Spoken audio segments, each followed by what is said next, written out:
Marca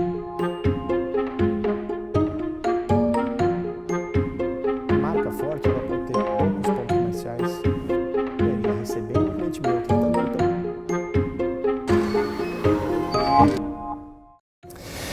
Eu sou da quarta geração de restaurante da minha família. E eu sou o desertor da pátria. Eu senti a necessidade de não dar mais continuidade a uma receita de bolo que ela já existia antes. Mas eu sou do comércio. Eu tenho muitos amigos que são de startups e de tecnologia e de muita coisa que você trabalha há muito tempo, de repente você dá um tiro, faz bastante dinheiro e vai embora para casa, passa para frente, uma multinacional compra e você segue teu caminho. Eu sou do comércio, não tem algo mais tradicional do que isso. Eu gosto, a arte da venda, ela sempre me surpreende. É sempre muito gostoso você conseguir vender algo para alguém. Nunca que alguém se sinta tapeado ou que foi enganado. A arte da venda em si. Não é muito meu lance de negociar preço, e assim como os árabes fazem bastante. Não. Fazer algo que alguém tenha vontade de comprar. Isso eu só consigo fazer se eu estiver no dia a dia com os meus clientes, né? Eu nasci dentro do restaurante do meu pai, que funciona há 34 anos, no mesmo lugar.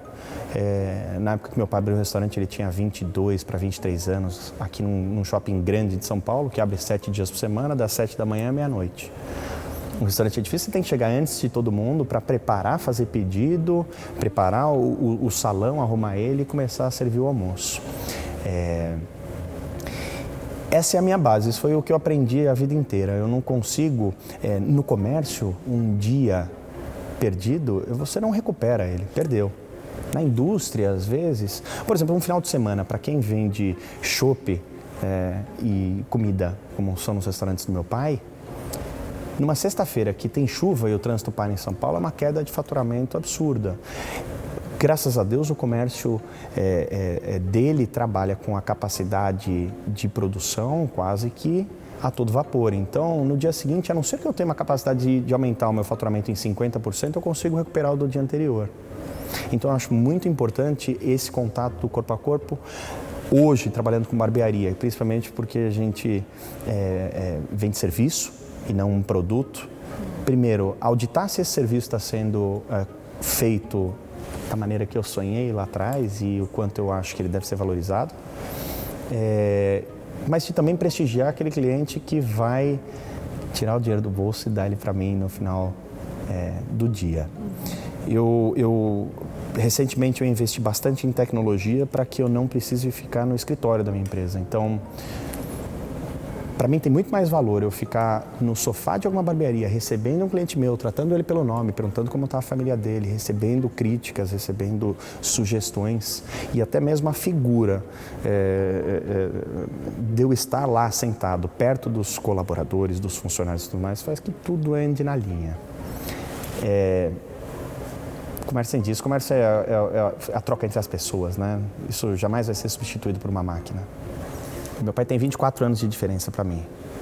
Eu com 34 e ele com 58, as nossas ideias elas ainda batem muito, então eu consigo conversar muito com o meu pai sobre negócios sem que a gente tenha um hiato muito grande de gerações, né? Ele é, sem a menor sombra de dúvida, o meu maior ídolo, é a pessoa que eu mais me inspiro. A certa altura do campeonato, a gente teve olhares diferentes sobre a empresa e o futuro do que a gente queria para ela. Meu pai tem o mesmo restaurante há 34 anos no mesmo lugar, ou seja, ele tem um ponto comercial fortíssimo. E quando a gente começou a pensar diferente, eu queria ter uma marca. Uma marca forte, ela pode ter poucos pontos comerciais ou muitos pontos comerciais. Se eu tomar como exemplo o Shake Shack nos Estados Unidos, não sei se vocês já tiveram a oportunidade de comer, não tem nada de especial, mas ele tem um desejo muito grande. As pessoas sabem, a marca, aquele símbolozinho de um hambúrguer num neon verde, hoje ele é muito mais forte do que redes que devem ter 10 vezes mais lojas nos Estados Unidos. As pessoas, quando passam da porta, elas tiram foto e elas querem mostrar na rede social que elas estão comendo lá. Então, esse é o único ponto onde a gente divergiu. Ele continua sendo o maior exemplo da minha vida. Eu conheci muita gente boa no caminho, pode parecer clichê, mas hoje eu e o Rony somos muito amigos, ele é um ótimo conselheiro. Eu tenho o Romero Rodrigues, que foi quem fundou o Buscapé, que eu tive oportunidade também de conversar bastante. E tem muita gente aí que não é aquela coisa enorme das centenas de milhões de reais que valem, mas que me inspiram todos os dias. Hoje o meu ciclo de amizades, depois dos 30 anos, eles são selecionados não só pela emoção, não quanto você bate, mas pela admiração. Tem muita gente por aí, além do meu pai, Rony e Romero, que eu me espelho todos os dias, com certeza. Sempre que alguém fala de fazer negócio no Brasil, já aponta logo as dificuldades. Quantas as pessoas já deixaram de me convidar para almoços, porque quando ele falou, pô, você paga todos os seus impostos? Puta, Bruno, se eu pagar todos os impostos da minha empresa, eu não sobrevivo. E eu já respondo para ele, olha, então fecha as portas, vende enquanto é tempo, porque você não está fazendo um bom papel. Não existe, não cabe a você julgar se imposto é certo ou errado. Ele pode ser injusto, mas a lei diz que nós temos que pagar. Se você não quer participar desse jogo, não tenha uma empresa. Agora, toda época de crise, sempre que alguém chora, alguém vende lenço. Na hora da crise estão as melhores oportunidades. Você consegue uma melhor oportunidade. Vou falar do comércio, que é com o que eu lido. Você tem uma melhor oportunidade de aluguel. Os seus fornecedores vão te tratar muito bem, não vão deixar nunca faltar, porque você é dos poucos que ainda podem pagar uma conta, os outros que ainda fazem pedido e tudo mais. As condições são maravilhosas. E na economia, os períodos de depressão, nem digo... A depressão não é algo que o Brasil ainda enfrentou, mas sempre que você tem uma depressão ou uma ascensão, eles são cíclicos. Na média, no longo prazo, você sempre mantém uma linha média. Então, sabe-se que se você acertar o timing certo numa época de crise e investir, logo você vai dominar o mercado, porque quando as pessoas enxergarem que aquilo é um nicho de mercado, você já dominou. Eu tentei fazer um pouco disso com as barbearias. Quando eu percebi, eu abri no auge da crise, 2014, que ninguém estava empregando, ninguém estava fazendo nada. Quando eu descobri que ninguém estava olhando para esse lado ainda, e eu fui, muito mais do que a paixão pela barbearia, foi a paixão que eu tenho pelos negócios e por vender as coisas uns para os outros, até alguém se manifestar e tentar entrar no meu negócio, eu já tinha decolado, estava quase na terceira unidade, eu já estava com produtos e eu já tinha profissionalizado muito da minha produção. Desculpa. Eu já tinha profissionalizado muito dos meus processos de administração da empresa. Sempre que alguém me fala sobre empreender, o termo empreendedorismo, na minha opinião, está muito vulgarizado. Ninguém sabe mais como se julgar empreendedor. A primeira coisa, empreender é tomar risco. Todas as pessoas que hoje se julgam empreendedores, eles estão vislumbrando já a etapa final que pouquíssimos conseguem atingir. Não é um símbolo de status. E muita gente hoje leva o empreendedorismo como profissão. Ele é apenas um estado. Você não é um empreendedor, você está empreendendo. Se você vai fazer isso por muito tempo ou não, uma hora, se você se estabilizar no seu negócio, se você não tiver mais todas as grandes variáveis do mercado sempre te desnorteando e você ter que arranjar uma resposta nova para tudo isso, eu não consigo julgar que você continue empreendendo. Tudo bem, você pode fazer isso pela tua vida inteira, uma hora você vai cansar. E aí você vai deixar de ser um empreendedor e vai ser um empresário e tudo mais. Infelizmente, o Brasil chama os empresários de uma maneira muito pejorativa, né? Ser empresário no Brasil. Eu aponto às vezes isso até como um fator religioso, que eu não me afundo muito nisso, mas a religião que domina o nosso país diz que você é obrigado a dividir aquilo que você tem. Poxa vida, mas eu tinha 10, eu fiquei com 2, eu já dividi os 8. Não, você tem que ir até o outro. Então, o empresário ele é muito mal visto no país, apesar dele ser pagador de impostos, dele gerar, movimentar a economia, dele gerar emprego. Então, eu acho que por isso ficou muito bonito se autodenominar empreendedor. E quando alguém abre um bar, ele pega patrocínio de uma grande cervejaria e ele faz disso o fluxo de caixa dele, ele vende exatamente o mesmo produto que uma padaria vai vender um pouco mais barato, ou um mercado a poucos quarteirões dali, na minha opinião, ele não empreendeu absolutamente nada, mas ele tem o seu valor. Ele abriu uma empresa, ele está gerando impostos, ele está criando empregos. A primeira grande dificuldade que eu tive quando eu fui empreender, ou seja, eu quis fazer algo que ainda não existia, foi que alguém acreditasse em mim. Ninguém acreditou. Meu pai, como ele é meu melhor amigo, eu acho que ele acreditou, mas ele fingiu um pouquinho que acreditava. E eu acreditei muito no que eu estava fazendo. Uma hora, o meu dinheiro acabou para abrir a primeira loja. E eu queria manter a minha honra de não pedir dinheiro para o meu pai, de não sair por aí e caçar financiamento e tudo mais. A minha primeira grande regra, não pulverizar a minha empresa num aporte inicial de outros sócios que serão apenas investidores. 2 semanas antes de eu abrir a primeira barbearia, meu dinheiro acabou. Era no meio da Copa.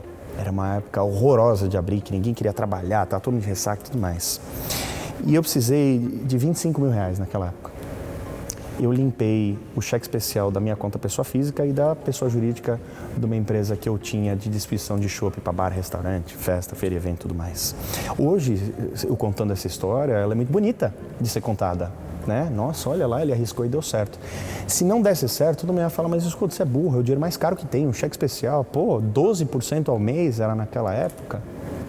Eu quitei o meu cheque especial em menos de um mês. Foi o investimento mais barato que eu já fiz na minha vida. Você imagina hoje, se eu pegasse 10 pessoas para dar 25 mil reais e eu dissolver a minha marca, eu estaria pagando esses 25 mil reais hoje por mês para eles. Então, quando eu transformei limão em limonada, quando ninguém acreditou em mim e eu peguei aquilo que o mundo ia achar que era o dinheiro mais caro e mais perigoso que tinha para ir atrás do meu negócio. Uma frase que eu levo para minha vida e eu tento sempre passar para os outros: só existe uma profissão no mundo, é a de vendedor. Você pode ser um maravilhoso profissional na sua área, se você não soubesse vender, as pessoas não vão chegar até você. E na vida tudo é uma troca, né? A economia é a troca entre as pessoas. Normalmente você presta um dinheiro, normalmente você presta um serviço ou vende um produto em troca do dinheiro.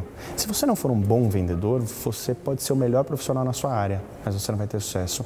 Quantas pessoas a gente não vê por aí que são maravilhosos vendedores e que se você vai até a página 2 daquilo que eles estão vendendo, eles não dominam. Se eu pudesse dar um conselho, eu trabalho no comércio desde os 12 anos de idade. A primeira empresa que eu fundei foi aos 23 anos, em paralelo ao trabalho que eu tinha com meu pai. Que a rede social, ela traz a história das pessoas para 4, 5 anos atrás. Eu tenho uma larga experiência e já aconteceu de tudo aqui na minha vida e eu aprendi com os meus erros. Mas se eu pudesse dar um conselho para alguém que está começando agora, empreender é correr risco, corra os seus riscos. Eu falo com muita gente que é sonhador.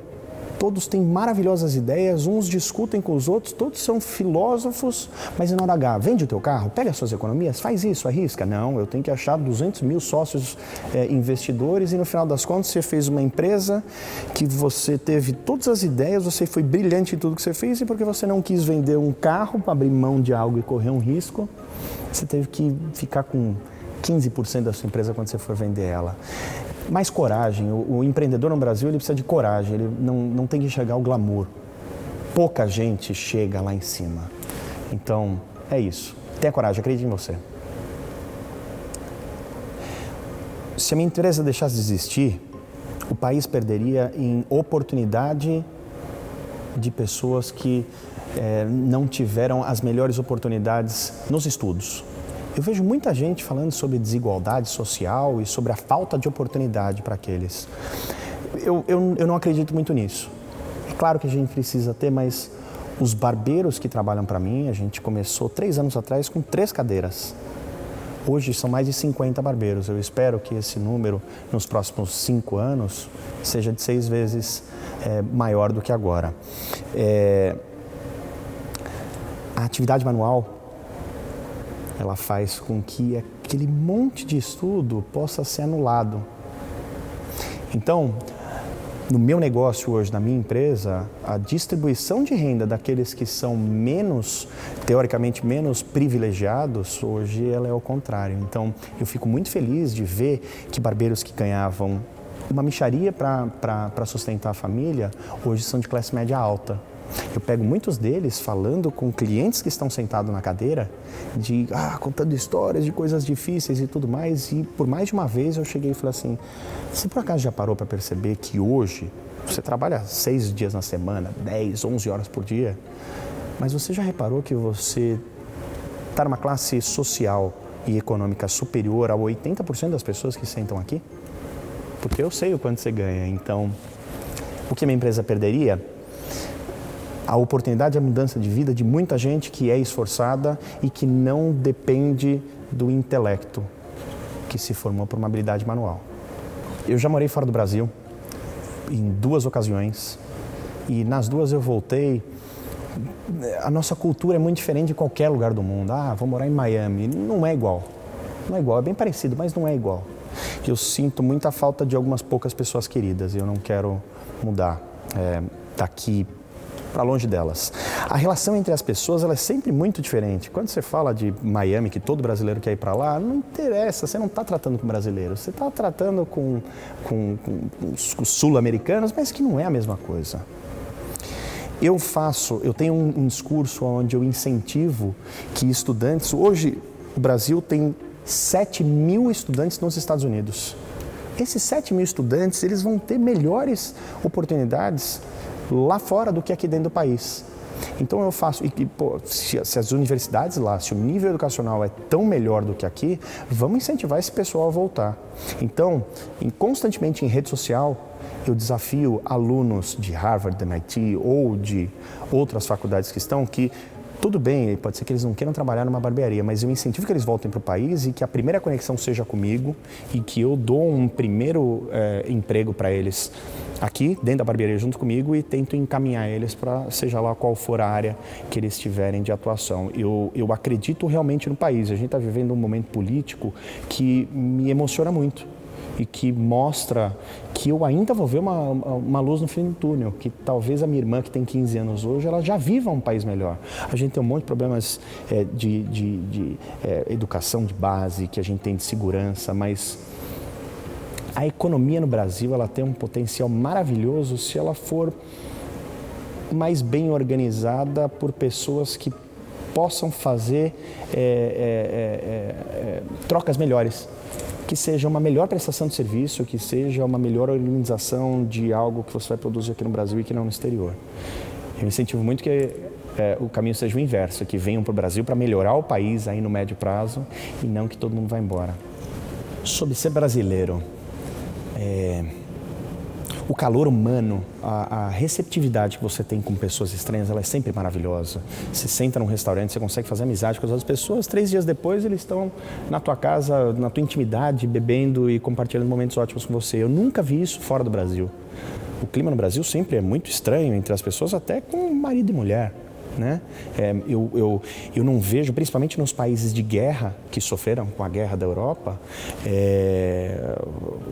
que mostrar sentimento era sinal de fraqueza. Então eles foram condicionados a isso, que nem dentro de casa um mostra sentimento para o outro, senão ele pode se sentir fraquejado. Esse calor eu não cheguei em nenhum lugar do mundo, eu acho maravilhoso aqui. Qual é o nosso grande problema? Infelizmente, a República dos Coitadinhos, ela impera no país, então sempre você tem que ser o coitadinho. Mas olha, coitado, puxa, não teve oportunidade, tomou um pé na bunda da namorada, olha, mas ele não tem a mesma disponibilidade para trabalhar do que você. Se você visse TV no começo dos anos 2000, no final dos anos 90, todos aqueles programas de plateia de domingo, eles não mostram nada de alguém que manteve algo bom que o Brasil construiu. Você sempre tem que sair de algum lugar muito pobre, que tenha muitas dificuldades e você vence na vida. Bom, tudo bem, esse cara venceu na vida. Ele teve um filho, o filho manteve. Nós estamos hoje vendo os filhos daqueles caras que a gente via lá no programa do Gugu e que eles vinham de outros lugares e que eles venceram na vida e que aí foi legal. E agora? E eles que já foram bem nascidos e estão trabalhando? Será que eles têm o mesmo valor? Então, eu acho que o viés brasileiro de se fazer de coitadinho o tempo todo é muito ruim, porque isso esbarra também na nossa imagem lá fora. Sempre que você vai falar com um gringo, primeira coisa que vem no Brasil, puta, mas o Brasil é foda, o Brasil tem corrupção, o Brasil tem segurança. A gente sempre se desmerece. Não, olha só, o Brasil tá mudando pra caramba e cuidado que a gente vai vir pra cá concorrer com você. Hoje a minha força motriz são os barbeiros, é habilidade manual. Eu não consigo substituí-los da noite para o dia. É diferente de eu vender uma camiseta tamanho M vermelha em qualquer lugar do Brasil. Ela foi mal vendida, mas o produto que chegou na sua casa ele está bem feito. Então, eu acho que a liderar uma equipe aqui, não que ela seja mais fácil ou mais difícil, mas ela tem um caráter muito diferente de alguém que está com uma navalha no pescoço de um cliente. Aquele cara, ele não pode fazer aquela separação horrorosa entre o empresário, o patrão e o empregado. E hoje, até pelo sistema em que os barbeiros recebem o dinheiro deles, nós somos sócios. Eu não corto cabelo. Eles cortam. Então, não existe a figura do Bruno liderando e falando, o Bruno corta o cabelo e tudo mais. Não. Quando eu sento e converso com eles, eu falo o seguinte, você precisa entregar o melhor corte de cabelo que você puder. Eu vou encher de gente aqui dentro dessa barbearia, nós vamos ser felizes assim. Então eu trago as pessoas e você tem que fazê-las voltarem com a qualidade do seu corte. Eu tento hoje, são mais de 300 pessoas que estão envolvidas na operação todos os dias. É claro que tem dia que alguém está de ressaca, tem dia que alguém brigou com a mulher, tem dia que tem gente que está com problema financeiro e tudo mais. A gente tem que saber lidar com essas pessoas. No final das contas, eu gerencio pessoas, eu não vendo corte de cabelo. E o que eu tento passar para eles é que eu quero vencer pelo mérito e não pela imposição. Há uma grande diferença nisso, né? Você ser autoritário vai falar assim, você vai me obedecer. Ou então, mostrar um exemplo para eles, mostrar que o caminho, eles estão juntos, né? Ou seja, olha, eu vou trazer aquele cara, mas você me mantém ele aqui dentro, porque sem você trazer um bom serviço, eu tenho que trazer outro de novo e todos os dias trazer um cliente novo. Todo mundo que trabalha comigo entende muito bem que a meritocracia, ela funciona de maneira praticamente absoluta comigo. Se você realmente fez por merecer, ótimo, está nas suas mãos e o mérito é seu. O homem brasileiro, ele não está mais vaidoso. Os 2 ou 3 primeiros anos que eu fundei a barbearia, era a mesma pergunta. O que você acha do homem mais vaidoso? Eu não acho que seja isso, porque todos os homens que eu converso, os clientes que eu recebo lá na barbearia, que eu faço questão de cumprimentá-los e perguntar o que eles sentem, na verdade é o seguinte, eles hoje têm o lugar deles, hoje eles têm os produtos deles. Eu conversei com diversos clientes que chegaram para mim e falaram assim, que shampoo você acha que eu uso no cabelo? Aí eu falei, mas qual que você usa até agora? Ele falou, depende. Se a minha mulher, ela tá loira, eu uso um para cabelo claro. Se ela tá com cabelo escuro, eu fico com o cabelo todo tingido. Porque é ela quem faz as compras. Eu nem sabia onde ir para comprar. Eu ia no mercado, farmácia, tudo, mas deixa que ela faz, eu uso dela. Hoje, com uma barbearia, com todos os produtos expostos, o homem, ele não fica mais com vergonha de perguntar o que pode ser para ele. Eu sei porque eu passava por isso cada vez que eu ia cortar o meu cabelo. Eu esperava 3 horas, eu colocava um hobby de seda, e a menina que estava do meu lado, aquele monte de coisa no cabelo, ela não estava à vontade ali, eu também não estava, e no final, será que eu vou perguntar? Eu nem sei, isso é pomada de cabelo, será que é para homem, para mulher? Então hoje eu acho que não existia produto e nem serviço para o homem. Não é demérito, o homem não precisa hoje ficar com vergonha de procurar um óleo de barba e passar no rosto dele, onde ele mesmo vai se sentir melhor, não é só por vaidade, ele vai limpar melhor o pelo que tem na cara dele, né? A gente não pode lavar o pelo do rosto com o mesmo shampoo do cabelo, porque o pH dos dois é diferente, ou ele vai ficar ressecado ou ele vai ficar oleoso. Então, na minha opinião, é uma questão muito mais de higiene do que de vaidade. Então, quando eu lancei os produtos, hoje nós temos 7 SKUs, eles estão à venda em 8 estados brasileiros, em mais de 800 pontos de venda em 7 meses. O que eu percebi, esse contato com rede social que eu tenho muito com o cliente meu, que é lá do norte do país, e lá a gente tem um distribuidor, tem um mercado que vende o produto dele, eu peço sempre o feedback. Ele falou, coisa maravilhosa, aqui não existia nada disso. Hoje eu consumo lá o que eu tinha lançado uma hashtag, que era o estilo Corleone, quando a gente abriu a barbearia. E hoje eu recebo das pessoas, olha Bruno, eu não sou de São Paulo, eu não consigo ir aí cortar o cabelo, mas hoje eu me sinto dentro do estilo Corleone, porque eu consumo o teu produto. Mais uma vez, eu quis criar uma marca e não só um ponto comercial. O primeiro deles, O Poder do Hábito. É um livro maravilhoso que ele me guiou muito, ele ajudou a organizar a minha vida e inclusive a minha saúde física. Eu sou regrado naquilo que eu como, na quantidade de álcool que eu ingiro. Todos os dias de manhã eu tomo café no mesmo horário, eu faço sempre a mesma coisa. Então, eu consigo me planejar no meu dia. Poder do Hábito. Os 3 livros que eu indico. A Sutil Arte de Ligar o Foda-se, Mindset, a Nova Psicologia do Sucesso e O Poder do Hábito. Foram os 3 livros que eu li que mais trouxeram para a realidade tudo aquilo que estava escrito. Tem muita coisa que a gente lê e vê algo tão distante daquilo que a gente faz no dia a dia. Esses 3 me guiaram muito bem. E eu fui voluntário da ACD por muitos anos. Uma tia minha, que ela era uma enfermeira, ela falou assim, olha, a gente está precisando de ajuda na época do Teleton, não existia e-mail, não existia mensagem de texto, não existia nada. Eles pediam para que eu fizesse, pegasse um panfleto, colocasse dentro do envelope e fechasse e colocasse uma etiqueta na frente. Eram sempre 20 mil envelopes que eu tinha que fazer. Peguei gosto por aquilo, de tentar ajudar o próximo, mas o que eu nunca gostei foi o assistencialismo. Eu gostava muito de ajudar quem realmente precisava, quem estava precisando. E isso não faz diferença racial, econômica e tudo mais. Quem precisava de ajuda, eu gostava muito de ajudar. E eu criei um carinho muito especial por síndrome de Down. Né? Síndrome de Down não escolhe fator econômico. Eu trabalhei muito tempo lá com eles e depois que eu abri a barbearia, eu fiquei um tempo sem ir lá. A tradicional falta de tempo que todo mundo diz que tem e que eu acho que ela é muito compreensível durante um certo período. Depois tem que cuidar da sua saúde, tem que cuidar dos seus amigos, tem que cuidar da sua família. Uma enorme parte do sucesso para mim é você conseguir ter a sua vida pessoal, senão você não teve sucesso. Né? A geração dos nossos pais, ela não se permitia que você não estivesse trabalhando lá o dia inteiro. Eu tenho um exemplo do meu pai. Hoje, se você só trabalha, também não é legal.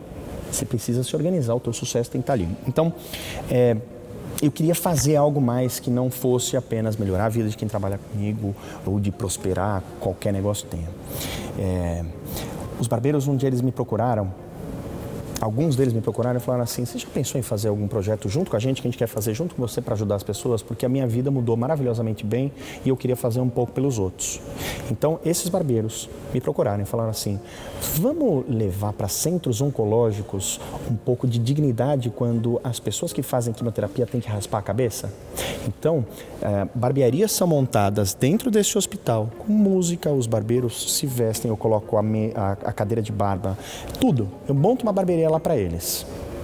E aí, esses pacientes que naquele dia específico cai o cabelo, eu entendo que é um choque psicológico muito forte, você está entendendo a situação que ele está acontecendo. E quando uma enfermeira vem e só raspa o seu cabelo, eu acho que tira um pouquinho da dignidade que você precisa ter naquele momento.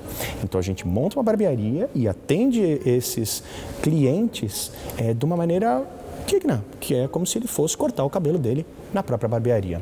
E nenhuma vez, nenhum de nós ligou um celular e registrou esse momento, porque eu acredito que aquele é um momento muito difícil para quem está ali. E o hospital, a gente escolhe ele de maneira aleatória. Você conhece alguém dentro de um hospital, que seja um hospital muito pobre aqui no interior de São Paulo? Não tem problema, a gente vai.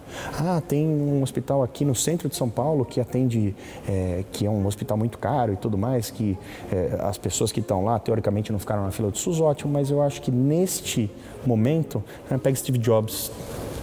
Era o cara que mais entendia de tecnologia no mundo, cheio de dinheiro, ele não venceu essa luta, assim como o mendigo tivesse a mesma condição de saúde dele, morreu.